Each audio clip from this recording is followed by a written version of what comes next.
On the 24th of May 1823, the aspiring poet Johann Peter Eckermann gathered his courage and sent his manuscript, entitled Reflections on Poetry, with particular reference to Goethe, to the master himself.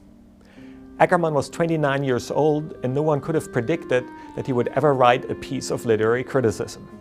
He had grown up in abject poverty.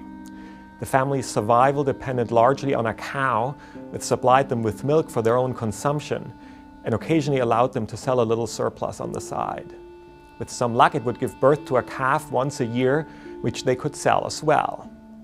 They also owned a small plot of land on which they grew vegetables.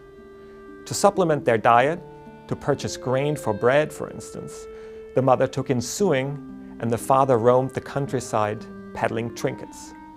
Once he was old enough, Eckermann accompanied his father, helping him carry the goods in a wooden pack, going from door to door, farm to farm, trying to sell the pitiful wares. Since that time, Eckermann had come up in the world. He learned how to read and write, got noticed by the village doctor, and finally secured a low secretarial position.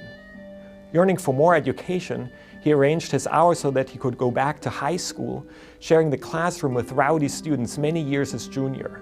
He took Latin and Greek lessons with a private tutor and was eventually accepted to the University of Göttingen in his late 20s to study law.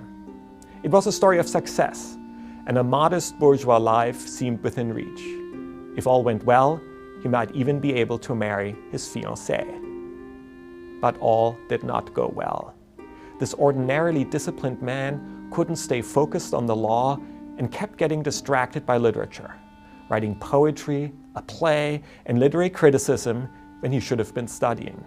When a friend recommended he read Goethe, Eckermann was hooked. He dropped out of law school to embark on a book about his new master. Upon its completion, he sent it off to the 73-year-old Goethe, who was then at the height of his fame, presiding in the small duchy of Weimar over a growing number of acolytes and admirers.